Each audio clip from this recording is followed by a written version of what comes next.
కళ్యాణ లక్ష్మి షాది పూర్వక వెంటనే కళ్యాణ లక్ష్మి షాది పూర్వక వెంటనే కళ్యాణ లక్ష్మి షాది ముబారక్ వెంటనే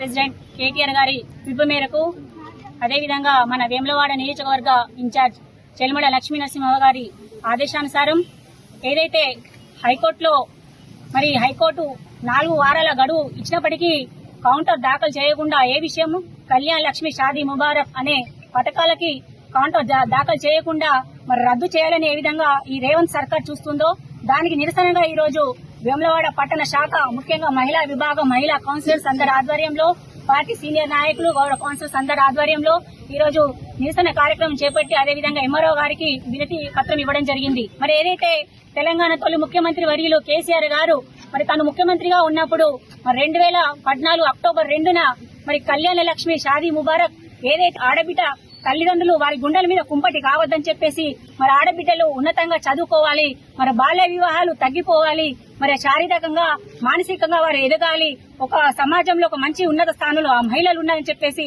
ఒక కళ్యాణ లక్ష్మి షాదీ ముబారక్ అని పథకాలు తీసుకొచ్చి ఈ రోజు మొదటగా 50,000 రూపాయలతో తీసుకొచ్చిన తర్వాత దశల వారీగా 75,000 కావచ్చు, తర్వాత 1,116,000 రూపాయలు కావచ్చు, ఈ విధంగా పెంచుకుంటూ పోతూ ఈ రోజు మహిళల ఆత్మ గౌరవానికి ఆర్థిక భరోసా కల్పించండి ముఖ్య నేత మన కేసీఆర్, మన మహిళా పక్షపాతి అయినటువంటి మన కేసీఆర్. ఈ రోజు రేవంత్ సర్కార్ చూస్తా ఉంటే పథకాలను తుంగలో తొక్కే విధంగా ఈ రోజు మేనిఫెస్టో పెట్టిన ఏవైతే ఉన్నాయో తులం బంగారం కావచ్చు, షాదీ ముబారక్ కావచ్చు, కళ్యాణ లక్ష్మి కావచ్చు, ఏవైతే ఇవ్వకుండా తాడవేస్తూ పరిస్థితి వస్తుందో కౌంటర్ దాఖలు చేయకుండా ఈ విధంగా వాళ్ళ మంత్రులకు ముఖ్యమంత్రికి కౌంటర్ వేసుకుంటూ కోట్ల రూపాయలు ఖర్చు చేసుకుంటూ ఒక న్యాయవాదిని పెట్టుకున్న సందర్భంలో ఇలాంటి పథకాలు ఒక న్యాయవాదిని ఎందుకు పెట్టడం లేని సందర్భంగా ప్రశ్నిస్తున్నాం. అంటే పేదల పక్షపాతి కాదా మీరు? మహిళల పక్షపాతి కాదా? ఈ రోజు 1 కోటి మంది మహిళలను కోటీశ్వరం చేస్తా అని ప్రగల్భాలు పలుకుతున్న ఈ మంత్రులు ఈ రోజు మహిళలు కళ్యాణ లక్ష్మి చెక్కులు ఒక విధంగా రాక గతంలో చూస్తా ఉంటే పెళ్లయి బిడ్డల సంకలు ఎత్తుకున్నా కూడా పథకాలు చెక్కులు రావడం లేదు. ఈ రోజు అట్లాంటి దుస్థితి ఏర్పడింది. ఎలక్షన్లప్పుడు ఏ విధంగా కళ్యాణ లక్ష్మి పథకం కోసం పందిట్లకేసి తులం బంగారం ఇస్తా అని మాట చెప్పి తప్పిన రేవంత్ సర్కార్ ఎటుపోయింది? ఈ విధంగా మహిళా ఆడపిల్లలను ఇబ్బంది పెడుతున్న సర్కార్ ఎటుపోయింది? ఈ విధంగా అదే కేసీఆర్ గారు ఉన్నప్పుడు కళ్యాణ లక్ష్మి కావచ్చు, షాదీ ముబారక్ కావచ్చు, ఒంటరి మహిళల కోసం వారు ఇబ్బంది పడుతున్నారు చెప్పేసి ఒంటరి మహిళ పథకం కావచ్చు, ఈ విధంగా బీడీ కార్మికుల కోసం పెన్షన్స్ కావచ్చు, ఈ విధంగా చాలా వరకు కేసీఆర్ కిట్ కావచ్చు, అదే విధంగా న్యూట్రిషన్ కిట్ కావచ్చు, చాలా మంది మహిళల కోసం ఆలోచించిన ఈ ప్రభుత్వం కేసీఆర్ ప్రభుత్వం. ఇప్పుడు చూస్తా అంటే గద్దెనెక్కి చాలా వరకు కూడా ఇచ్చిన హామీలు నెరవేర్చకుండా చాలా వరకు పక్కన పెట్టే పరిస్థితి కనిపిస్తా ఉంది. ఈ విధంగా కొనసాగితే రానున్న రోజుల్లో మా మహిళా పక్షం తరపున పెద్ద ఎత్తున కూడా నిరసన కార్యక్రమాలు ధర్నాలు చేపట్టడం జరుగుతా ఉంది. కాబట్టి రేవంత్ సర్కార్ కి ఇదే చెంపబెట్టిలాగా ఈ మహిళలు చూస్తా ఉంటే చాలా బాధపడుతున్నారు. ఏ ఒక్క మహిళ ఆడబిడ్డ పెళ్లి చేయాలంటే ఆర్థిక పరిస్థితుల్లో కూడుకున్నటువంటి పని.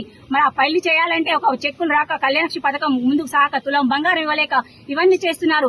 ఎందుకు ఇలాంటి పక్కన పెడితే మరి ఫ్యూచర్ లో తులం బంగారం మమ్మల్ని ఎవరు అడగడు, మరి మేనిఫెస్టో పెట్టిన ఎవరు మమ్మల్ని అడగరు. ఇవరు పక్కన పెడితే ఇదంతా సాఫీ జరిగిపోతుంది. ఒక కుట్ర కోణంలో ఒక కుట్ర చేసే విధంగా ఇది కొనసాగుతుంది. కాబట్టి దయచేసి ఆడబిడ్డలారా అందరూ గమనించండి. ఈ రేవంత్ సర్కారు మహిళల పక్షపాతి కాదు, మహిళను అవమానపరిచే పార్టీ. ఈ రోజు కోటి మంది మహిళలను కోటిశ్వం చేసే పార్టీ కాదు. దయచేసి మహిళా లోకమందరూ కూడా మేల్కొనాలి.